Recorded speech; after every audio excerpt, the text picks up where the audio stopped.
Bismillahirrahmanirrahim. Assalamualaikum warahmatullahi wabarakatuh. Semoga kesehatan, keselamatan, dan keberkahan selalu menyertai kita semuanya. Mari kita support dan dukung channel ini dengan mengklik tombol subscribe. Mudah-mudahan selalu dapat memberikan manfaat.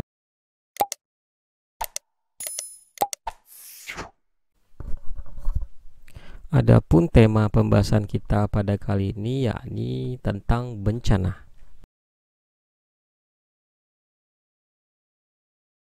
Adapun tujuan pembelajaran kita kali ini adalah kita memahami tentang pengertian dari bencana, kemudian jenis-jenis bencana, sebab bencana di Indonesia, dan tren kejadian bencana. Pengertian bencana. Bencana adalah suatu peristiwa yang mengancam dan mengganggu kehidupan masyarakat yang disebabkan baik oleh faktor alam, faktor non-alam, maupun faktor manusia, sehingga mengakibatkan timbulnya korban jiwa manusia, kerusakan lingkungan, kerugian harta benda, dan dampak psikologis. Jika kami hendak membinasakan suatu negeri, maka kami perintahkan kepada orang yang hidup mewah di negeri itu agar menaati Allah, tetapi bila mereka melakukan kedurhakaan dalam negeri itu, maka sepantasnya berlaku terhadapnya perkataan atau ketentuan kami. Kemudian kami hancurkan negeri itu sehancur-hancurnya. Quran Surah Al-Isra. Dan kamu lihat gunung-gunung itu, kamu sangka dia tetap di tempatnya, padahal gunung-gunung itu bergerak sebagaimana awan bergerak. Begitulah perbuatan Allah yang membuat dengan kokoh segala sesuatu. Sesungguhnya Allah Maha mengetahui apa yang kamu kerjakan.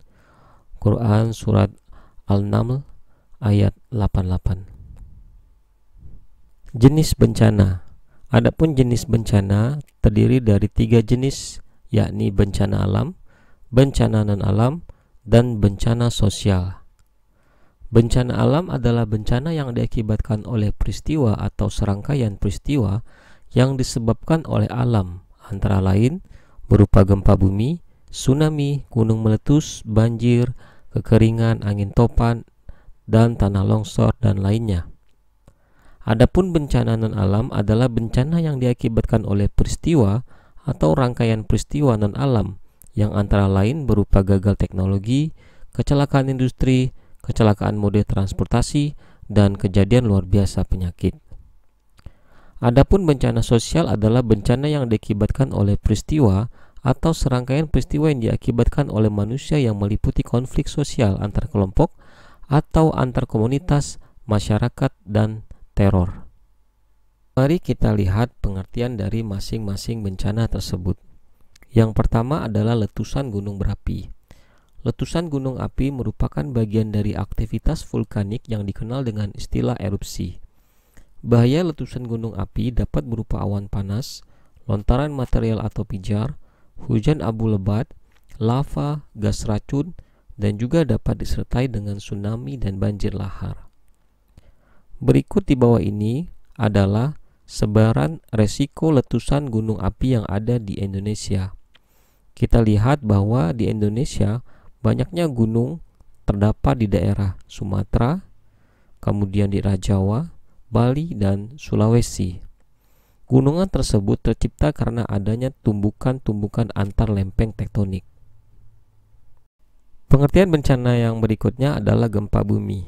Gempa bumi adalah getaran atau guncangan yang terjadi di permukaan bumi yang disebabkan oleh tumpukan antar lempeng bumi, patahan aktif, aktivitas gunung api, atau oleh runtuhan batuan. Berikut di bawah ini adalah peta kejadian gempa bumi yang pernah ada di Indonesia dimulai tahun 2009 sampai 2018 dengan berbagai macam jenis kekuatan atau magnitudo. Bisa kita lihat di sini dari magnitudo kurang dari 5, magnitudo 5 sampai 7, dan magnitudo lebih dari 7. Untuk wilayah Kalimantan sendiri merupakan wilayah yang paling aman dari bencana gempa bumi ini dibandingkan beberapa wilayah-wilayah lainnya. Berikut ini adalah bioindikator gempa bumi, yakni hewan-hewan yang dapat menjadi penunjuk atau indikator adanya terjadinya gempa bumi. Bisa kita lihat di sini di bagian sebelah kiri adalah jarak ya, jarak yang diketahui oleh hewan apa saja ya dengan jarak sekian yang mengetahui terjadinya gempa bumi. Kemudian di sebelah kanan ini adalah time before earthquake. Jadi waktu ya sebelum terjadinya gempa bumi. Yang paling bagus di sini adalah ikan ya dengan jarak sekitar 250 km dan beberapa minggu sebelum terjadinya gempa bumi ikan sudah memberikan tanda bahwa akan terjadi gempa bumi. Mungkin kita pernah mendengar oarfish. Jadi beberapa beranggapan bahwa ketika oarfish berada di permukaan itu mengindikasikan atau terjadinya gempa bumi. Pengertian bencana yang berikutnya adalah tsunami. Tsunami berasal dari bahasa Jepang yang berarti gelombang ombak lautan atau su berarti lautan dan nami berarti gelombang atau ombak. Tsunami adalah serangkaian gelombang ombak laut raksasa yang timbul karena adanya pergeseran di dasar laut akibat gempa bumi. Bisa kita lihat di sini adalah beberapa wilayah-wilayah yang sangat berisiko akan terjadinya tsunami. Nah, berikut ini juga kita lihat daftar bencana tsunami yang mengakibatkan korban jiwa lebih dari 100 jiwa, yakni yang pertama bisa kita lihat di sini adalah Banda Aceh dengan korban meninggal hampir mencapai 227.898 orang pada tahun 2004. Kemudian diikuti oleh beberapa korban oleh tsunami berikutnya, yakni pantai-pantai di Lampung dan Banten bahkan sampai ke Jakarta yang menelan korban sampai 36.000 dan juga beberapa korban-korban lainnya yang diakibatkan oleh tsunami. Bencana yang berikutnya adalah tanah longsor. Tanah longsor merupakan salah satu jenis gerakan massa tanah atau batuan ataupun percampuran keduanya, menuruni atau keluar lereng akibat terganggunya kestabilan tanah atau batuan penyusun lereng. Nah, bisa kita lihat di sini adalah peta risiko bencana tanah longsor. Maka dari risiko rendah ya di hijau di sini sampai ke risiko sedang ya udah kuning, kemudian risiko sangat tinggi itu adalah yang merah. Nah, bisa kita lihat di sini adalah peta sebaran risikonya wilayah-wilayah yang sangat berisiko terhadap tanah longsor. Bencana yang berikutnya adalah banjir. Banjir adalah peristiwa atau keadaan di mana terendamnya suatu daerah atau daratan karena volume air yang meningkat. Nah, bisa kita lihat di sini adalah peta risiko bencana banjir yang ada di Indonesia. Dari warna hijau di sini kita lihat risiko rendah, kemudian kuning adalah risiko sedang dan merah itu adalah risiko tinggi. Kemudian banjir bandang. Banjir bandang adalah banjir yang datang secara tiba-tiba dengan debit air yang besar yang disebabkan terbendungnya aliran sungai pada alur sungai.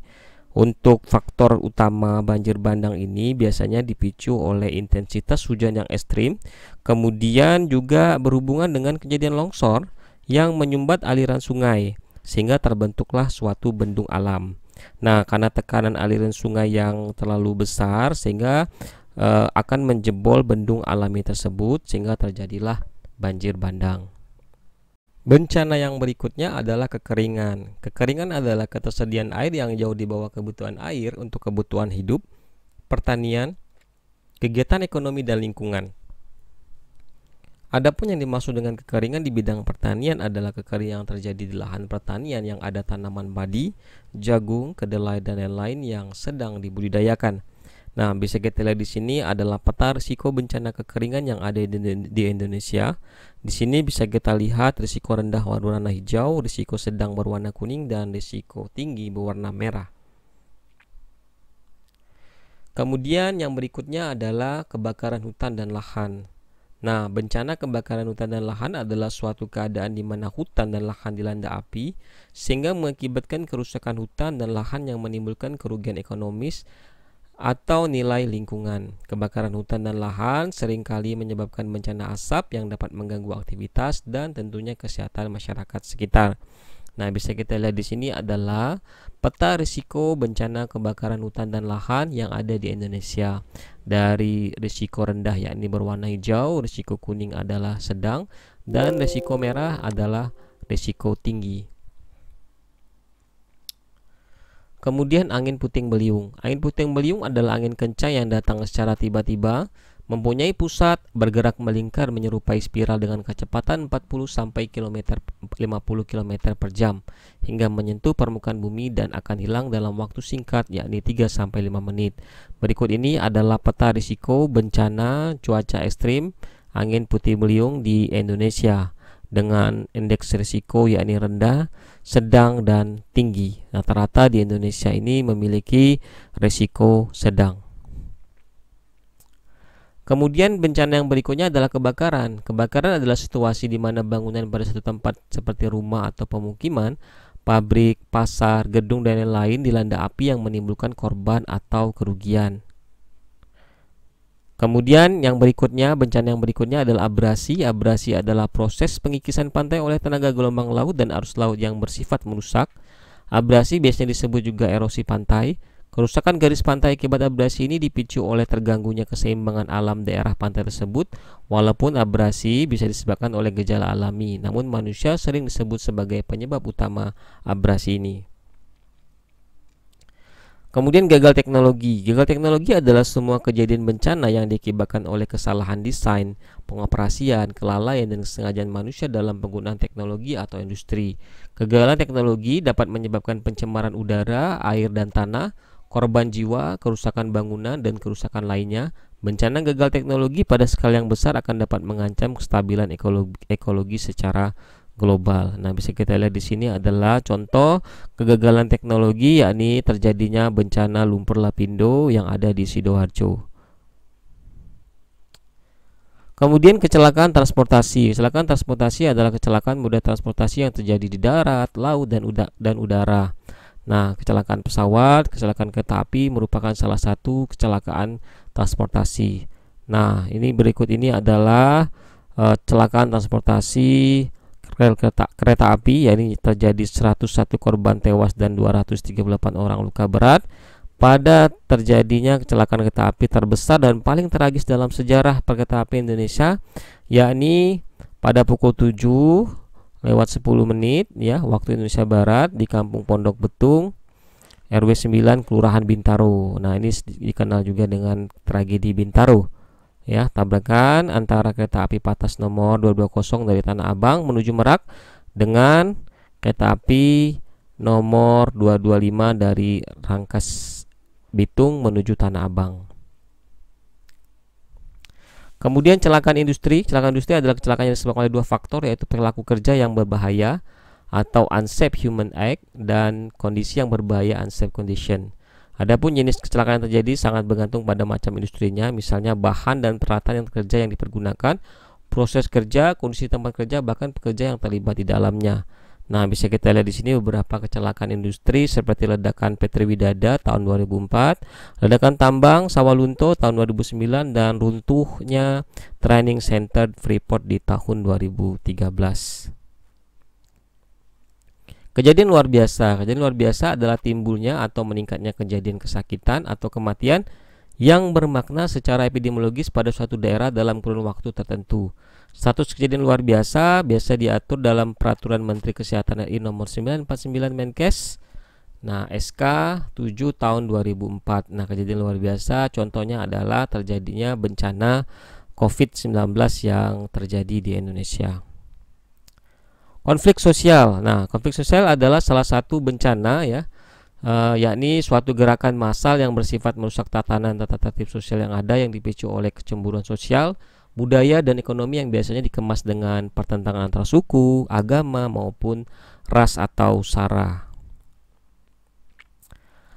Nah, bencana yang berikutnya adalah aksi teror. Aksi teror adalah aksi yang dilakukan oleh setiap orang yang dengan sengaja menggunakan kekerasan atau ancaman kekerasan sehingga menimbulkan suasana teror atau rasa takut terhadap orang secara meluas atau menimbulkan korban yang bersifat massal dengan cara merampas kemerdekaan sehingga mengakibatkan hilangnya nyawa dan harta benda, mengakibatkan kerusakan atau kehancuran terhadap objek-objek vital yang strategis atau lingkungan hidup, atau fasilitas publik internasional. Nah, bisa kita lihat beberapa contoh ledakan bom yang diakibatkan oleh aksi teror. Nah, ketika terjadi banyaknya korban, nah ini termasuk dalam bencana.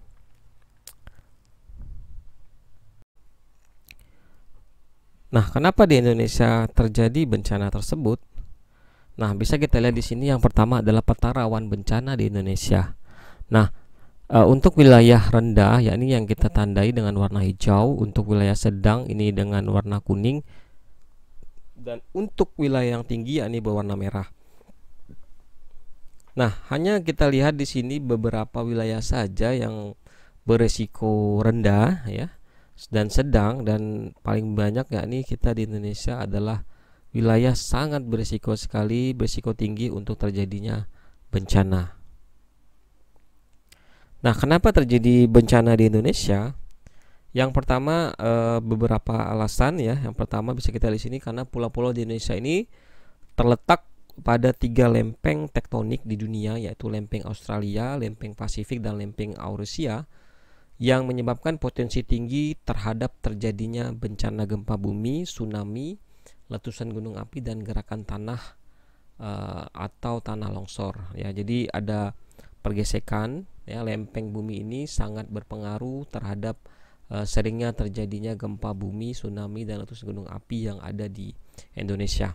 Dan yang berikutnya adalah karena di Indonesia ini merupakan salah satu wilayah beresiko, yakni dikenal dengan Pacific Ring of Fire, yakni zona di mana terdapat banyak aktivitas sismik yang terdiri dari busur vulkanik dan parit-parit atau palung di dasar laut. Nah, cincin api ini memiliki panjang lebih dari 40.000 km, memanjang dari barat daya Amerika Selatan di bagian timur hingga ke sebelah tenggara benua Australia di sebelah barat. Pada zona yang disebut cincin api inilah banyak terjadi gempa dan letusan gunung berapi. Sekitar 90% dari gempa bumi yang terjadi dan 81% dari gempa bumi terbesar di dunia terjadi di sepanjang cincin api ini. Nah, kemudian karena adanya gesekan lempeng-lempeng tektonik ini sehingga akhirnya menyebabkan banyaknya gunung-gunung ya, gunung-gunung yang sangat berisiko terhadap kejadian bencana di Indonesia. Nah, berikut ini juga bisa kita lihat ya, karena kita tadi memiliki wilayah yang sangat berisiko sehingga rawan sekali terhadap bencana gempa bumi. Nah, bisa kita lihat di sini adalah kejadian gempa bumi yang pernah terjadi ya, dan tentu ini adalah wilayah-wilayah yang sangat rawan sekali terhadap kejadian gempa bumi yang ada di Indonesia.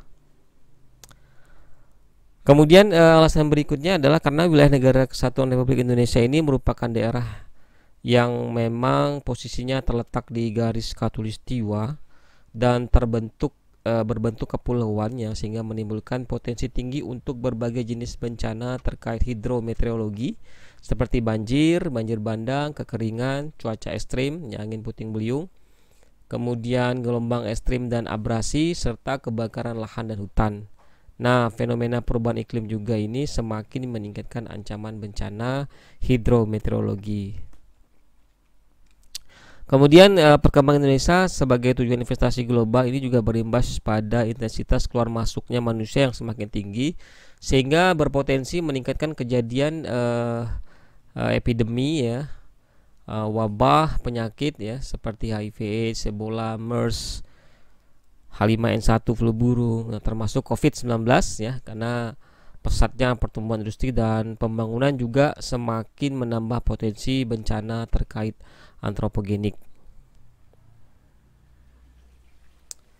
Kemudian yang berikutnya adalah peningkatan jumlah penduduk yang disertai dengan peletakan pemukiman yang tidak terkendali dan tertata dengan baik. Ini ditambah lagi dengan kesadaran masyarakat terhadap kebersihan dan keamanan yang kurang, sehingga ini memiliki peranan penting juga ya. Perkembangan teknologi menimbulkan potensi tinggi terjadinya bencana antropogenik, yaitu epidemik dan wabah penyakit, serta kegagalan teknologi atau kecelakaan industri ya. Ini adalah salah satu faktor ya kenapa di Indonesia ini dapat terjadi bencana yang demikian, dan juga tentu beberapa faktor-faktor lain ya, termasuk di antaranya kenapa di Indonesia sering terjadi konflik ya, karena kita dari berbagai macam golongan ya, kemudian dari berbagai macam etnis dan berbagai macam agama. Ini tentunya menjadi tantangan tersendiri untuk bangsa Indonesia untuk menjadi suatu bangsa yang dengan keberagaman ya, namun bisa mampu bersatu dalam satu kesatuan, yakni negara Republik Indonesia. Nah, bisa kita lihat di sini adalah tren kejadian bencana. Ini adalah situsnya. Bisa kita klik langsung ke situsnya untuk melihat kejadian tren ya, data informasi bencana yang ada di Indonesia. Nah, bisa kita lihat ini adalah tren kejadian bencana 10 tahun terakhir ya. Tahun 2011, 2012 sampai 2020. Nah, ini tahun 2019 ini yang paling tinggi ya kejadian bencananya ya. Di sini ada tahun 2019 bencana banjir. Nah, kemudian tanah longsor, puting beliung, kekeringan, dan juga kebakaran hutan dan lahan. Nah, ini tahun 2020 ini masih berjalan. Nah, bisa kita lihat di sini juga untuk wilayah yang paling banyak terdampak kejadian suatu bencana itu adalah Jawa Tengah ya. Ini kemudian Jawa Barat dan diikuti beberapa wilayah provinsi lainnya. Nah, Kalimantan Barat sendiri ini termasuk salah satu wilayah yang minim sekali terjadinya bencana ya. Nah, berikut ini kita lihat adalah statistik bencana untuk tahun 2020 ya. Kejadian tanah longsor paling tertinggi yakni 825 kejadian untuk tahun 2020, diikuti beberapa bencana-bencana lainnya ya, seperti puting beliung, kebakaran hutan dan lahan, kekeringan, gelombang pasang atau abrasi, gempa bumi, dan letusan gunung berapi. Dengan korban meninggal ya atau hilang ini paling banyak ini adalah banjir ya, dan terdampak atau mengungsi ini paling banyak 627.670 orang. Ini untuk sementara ya, nanti kita akan ikuti terus perkembangannya.